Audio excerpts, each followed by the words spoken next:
Right, so hi everybody, I'm Simon Briggs, as I'm sure you can all read.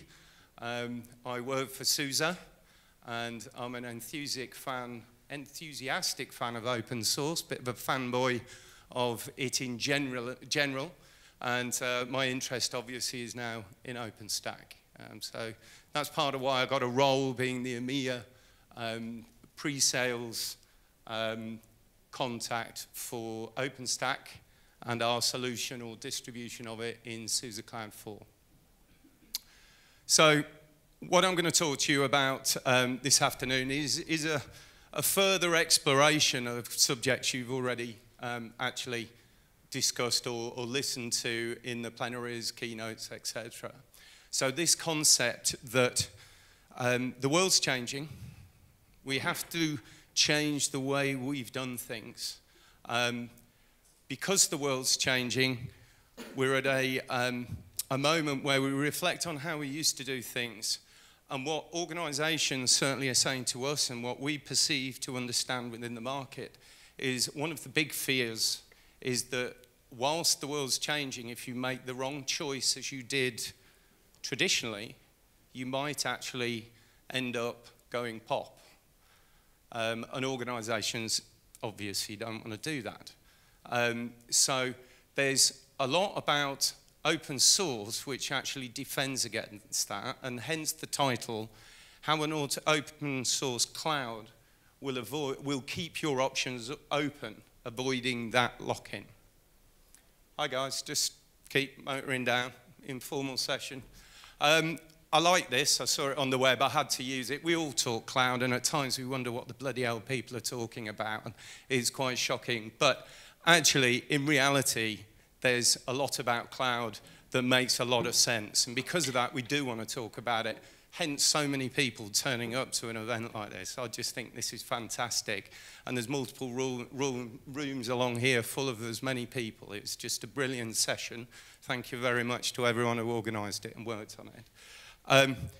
And the reason why there's great value in there is ultimately people can see a better way of doing things. But with better ways of doing things, the costs and better agility matrix may change.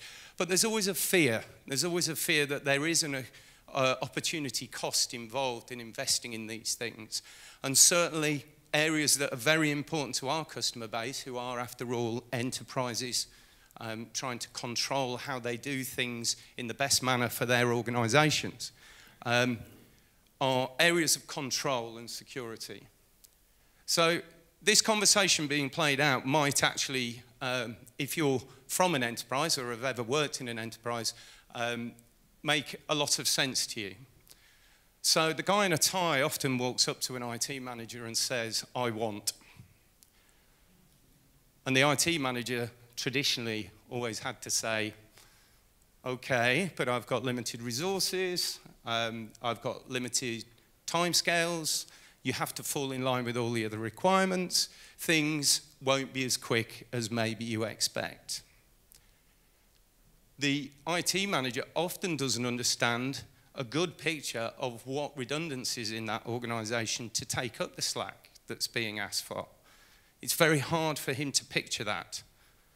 And the idea of consumption models as a cost internally was just ridiculous, to say the least.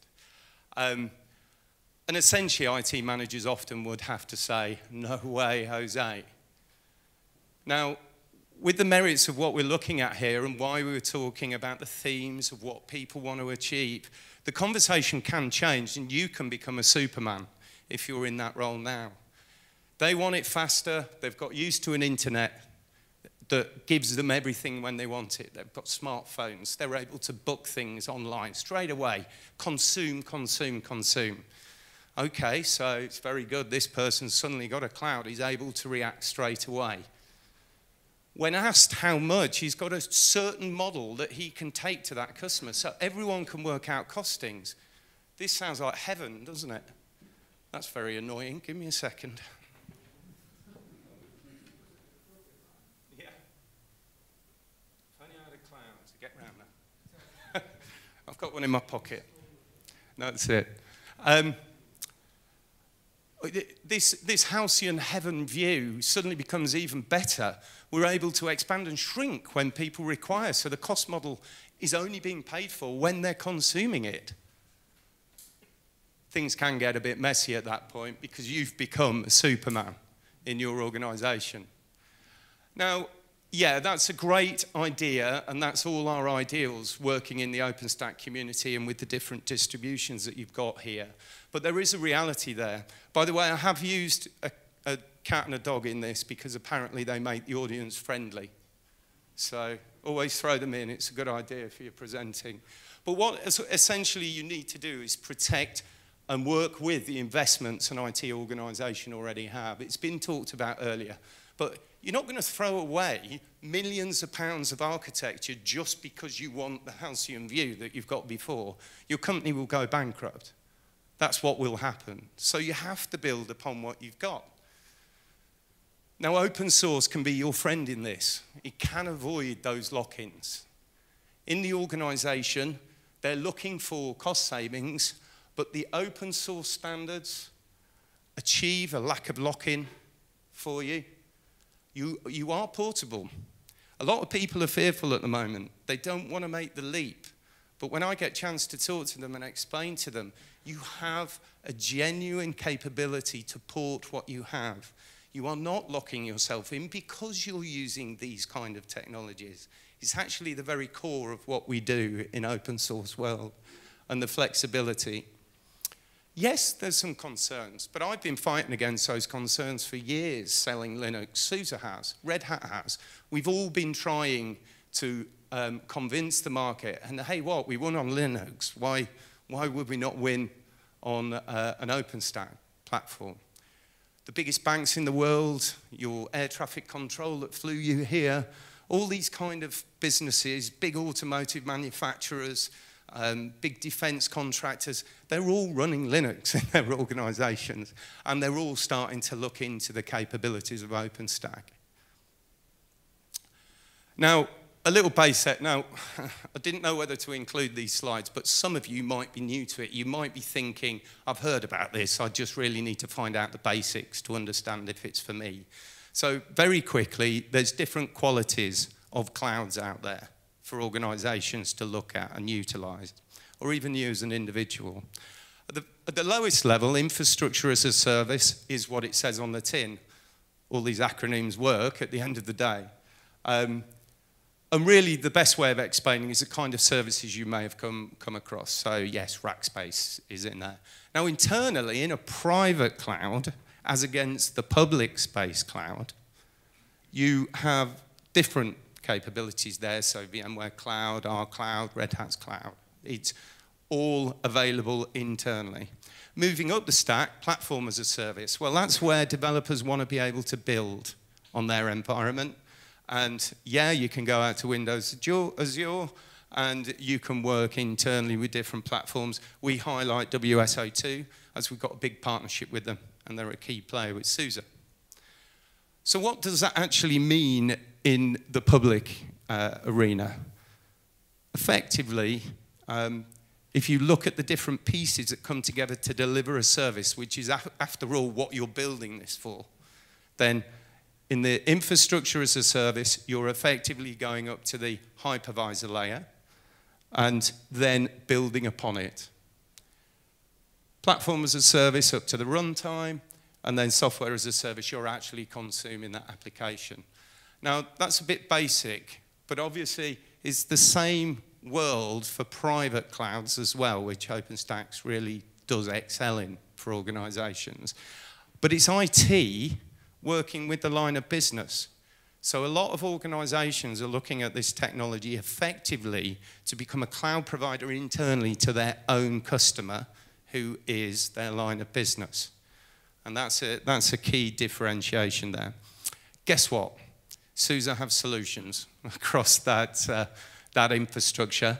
And if you'd so like, there is reasons I will go into that help you work with them. On a public cloud, it's quite obvious. We work as the guest OS. So on all these big vendor platforms, you'll be able to go out and purchase our capability. being annoying. I should speak quicker and get finished, eh? Right. But we're not really there to talk about the public platforms in my discussion. We're talking about OpenStack here. That's what interests you all. And SUSE, like the other vendors, Platinum, member of the foundation, obviously Alan spoke to you early on today, we really believe in this stuff and we're pushing it and putting our people towards it, etc. And there's reasons why we believe it that have been gone into earlier, and it's really quite tedious to keep repeating them. But importantly, our commitment is real in several different areas, and we think you're making the right choice by at least evaluating whether this suits what you need to do. Okay? And there's a few use cases we've come up against which really stand out. So there's some great ones earlier in Eric's presentation I was lucky enough to sit in. Slightly different, some ones I haven't really thought about. VDI delivery, very good idea. Might be borrowing that and talking to the company. But we've got different customers looking at things in different ways and really calling out those kind of environments. Cloud is not a solution that will suit every use case. It was mentioned earlier, I think in HP's conversation with Boris, that your need is really what you have to build your cloud towards, and it will only do certain things. You can't expect it to solve the world's problems. It will only be able to deliver against what it's good at delivering on. And particularly at the moment, we're seeing a lot of interest around the pre-production type of development platforms for internal users in companies. So where we've got a lot of DevOps type scenarios, and then we also see people being a bit more imaginative and working even further out and thinking about actually delivering applications to their customers. Okay, so just that's there really to give you a heads up. Think about your use case. Think about how it's going to give you value. It was said earlier today by Red Hat that this thing's terribly complex. I think personally, I'm taking it that was a little bit of a language barrier thing. I think they were saying, really concentrate when you plan to use this, know what you want to achieve, and then deliver it. Because I don't believe it's that complex when you work with vendors like ourselves and Red Hat and others to get things up and working very quickly. So, standard OpenStack distribution chart. How many people here know this and don't want me to go through it in any great detail? You have to raise your hands or else I'll go through it in great detail. Is there enough? Is there people who desperately want to go through each one of these pieces? No, right. That's the audience. We can talk about it later. Come and see me. That's an invite. Okay, so we've got a solution based on that. And what we're doing is working through and putting the SUSE green across elements of that to make life easier. On the left-hand side, we've got the install framework. And that's what I mean about actually delivering these things don't take long. I don't know if any of you saw that over in Atlanta, the OpenStack convention, SUSE actually won a little medal. And that was for delivering an OpenStack fully performant cloud the quickest. And it took us 3 minutes or something, or 2 minutes 45 or something like that. Actually, if you stand it up and get ready, it's not that long to deliver at all. But we use some very clever capability in there and have designed it to make it easy for you to consume. We don't think as customers you need to sit there working out how the heck you're going to install this. It's a complicated beast underneath. We abstract you away from that and make it easy to deliver. Not everyone's use case will suit that predefined installation routine. And you've got the flexibility of open source to go in and change it, but it does work. It works very quickly and powerfully. Okay, so we've also got in there Zen and KVM. I spoke to 3 organizations so far today that are still very, very, very committed to Zen. 4 really, because SUSE's here as well, and we're very committed to Zen. I'm seeing people nod heads. It's a very important hypervisor. and has a lot of power involved in it. And you can utilize that in our platform. KVM, yeah, it's the bit of the new style. Bloody hell. I should go into cancelling it, but I don't want to sit there doing that instead of messing around. So if we look further into it, we've also made things highly available. HP, Boris called it out. There's quite a lot of components in this framework that if one of them were to go pop, as an enterprise, you'd be struggling to stand up this environment. So it is important. It's a capability. SUSE do see themselves as a genuine leader in the high availability on Linux platforms. Might be a revelation to people. We're not brilliant at shouting from the rooftops like our competitors, but we are very, very good at high availability. It's a key capability of our platform. And it's very cheap compared to the opposition. And then we work with partners, and that's the important message we've got. We are very open about doing open source. You see there suddenly VMware Hyper-V. Nobody else who's talking to you at the moment has given you a selection of 4 hypervisors for you to choose from, okay?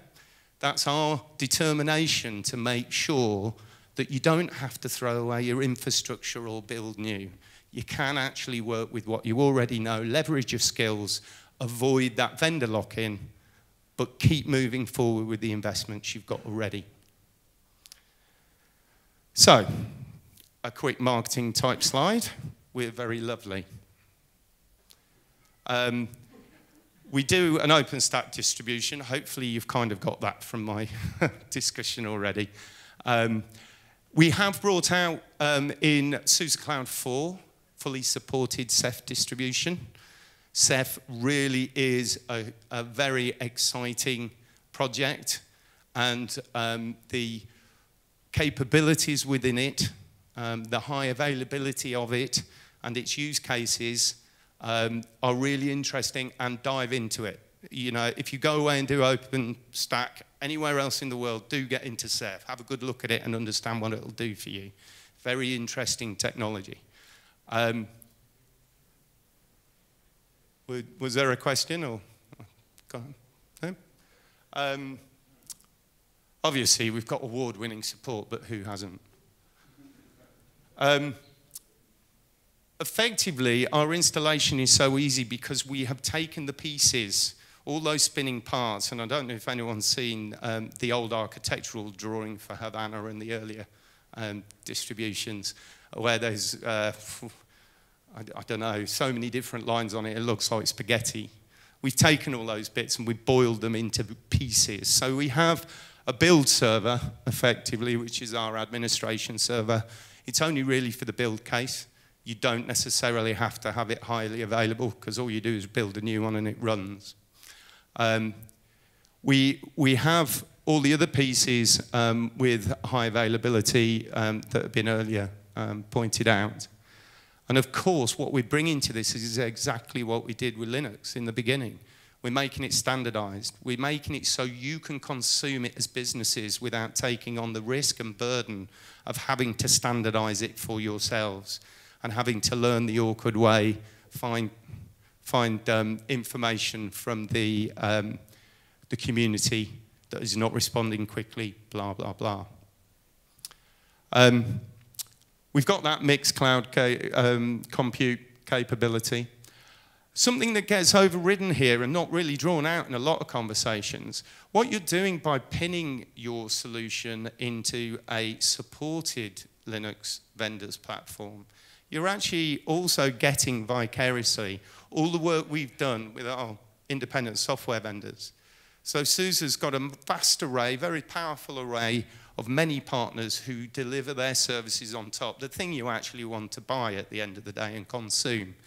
And we can bring that to your cloud straight away. There's no need for you to evaluate it, no need for that vendor to sit there and actually tick the box to say it's validated architecture for their solution. It's already there. It's based on SUSE Linux. And of course, we're doing a lot with third-party APIs. So we work very closely with VMware. for their integration, etc. You've probably got the theme as I've been talking that we quite like partnership in SUSE. We don't think we want to become a single stack that you go to and we solve every question you've got in IT. You know, that's for other organizations of different colors. That's a good shout. Trouble is, when you're in front of a crowd, you don't really think too clearly apart from what you're presenting. Thank you. Wants to call out WSO2, Platform as a Service. So not only can we deliver the OpenStack cloud easily for you, you can then build your infrastructure. So as an organization or a partner who's going forward and selling the services onto other organizations, you can build the platforms you need very quickly. We're very close to all the hardware vendors. That's very important in this area. There's a lot of hardware exploits that I didn't even know about, talking to Intel guys, Cisco guys, etc. And we've got some really powerful relationships there for you. We also have pieces in that stack that we invested in a long time ago, and actually they fit so nicely it's become kind of hand in glove, which is a phrase the English use a lot. I hope it translates. It's very closely tied. And effectively, we can build or offer you the capability to build Linux virtual machines for your catalog to go into your internal cloud infrastructure as a service very effectively, very quickly, and in a completely WYSIWYG, easy-to-consume manner. And that's SUSE Studio. I don't know if any of you have been on SUSEstudio.com. I would advise you to do it. You'd be absolutely mesmerized. It's fantastic if you haven't yet gone on it. Who knows, you might become an open source user like me that gets that box flying up all the time. Again, we can link it in. The formats of the delivery down, it's a cloud service. We can have an internal service for you as well. Depending on the size of the organization, that can often be relevant. So we do sell the product as well as deliver it on the web. And there you can download those builds that you've done into any format you like. It's fantastic. Immediately, you can either fire that workload that you built straight up into an EC2 cloud, or you can bring it down and drive it straight onto SUSE Cloud OpenStack. So that integrates perfectly.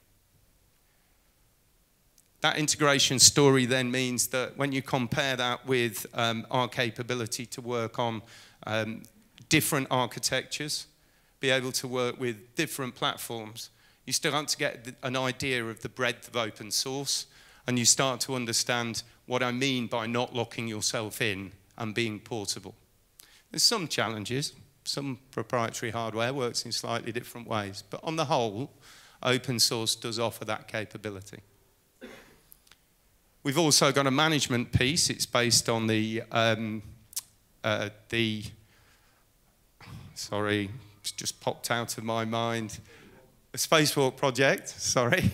That management piece is a very powerful tool to combine with your OpenStack distribution. So you get a full life cycle, the birth, the painful teenage years, the miserable middle age, and then the death. Oh no, that's a bit dark, isn't it? But you get a full life cycle, and at the end of it, you can maintain your product and back it out and come in with new technology. So again, you get freedom as you're working forward. We have a new release, SUSE Cloud 4. You might have seen it in the press. Really just highlighting a few of the points. Obviously, we're keeping up with Icehouse. We've got a very rapid deployment on our support. Right now, we've chosen to do differently than HP. We're mimicking the upstream. So we're keeping up with the upstream with a very short lag of a couple of months. The reason being that we know once it settles down, and actually I know it might be a year or two away, but it's going to become more formalized. Remember, it's only 4 years old, this thing. It's still toddling around in many ways. So we have to just keep with the dynamism that's going to be there just in the way we had to keep with that when Linux first came about. Culturally, we're used to that. That's fine. 2. Yeah, well, we promised to be within 2 months, so it might only be very short, but our commitment is 2 months on the... Podium voor de kunst komt Meetup LinkedIn. Podium 1, Cloud VPS. Podium 3, Cisco. I shouldn't have overran, should I? Kunst, Meetup LinkedIn. Podium 1, Cloud VPS. En podium 3, Cisco. Dank u. Thank you. That's another Dutch word now. Yeah, so we try and mimic it very closely because it's just so dynamic, and that's the only way we can see of taking it forward. We do work very closely with our partners, and it's getting closer and closer all the time. Incidentally, all those people are here. All those people are developing on this platform in open source upstream, as we are. So that's a natural thing. Importantly, I talked about an install server, an admin server that helps you get a very rapid deployment of this thing. We actually deliver it in appliance form on that build platform that I talked about earlier. I think I'm being told to wind it in. We can do a 3 to 5 days, very quick proof of concept if you want that. My customers generally are taking a little longer over such a decision. And some of the big firms we work with, I'm seeing some nodding heads, are taking a lot longer over that decision. So that's fine. We can work with both models. But we can do things quickly. Don't get confused. It's not that difficult to get up and working once you've thought it through. We also deliver a specialized package to deliver the solution to you quickly and effectively to get you up and running. We don't just throw it at you and walk away. Okay, everybody, I've overrun by a few seconds, so I can't take questions. Thank you very much for your forbearance. Cheers.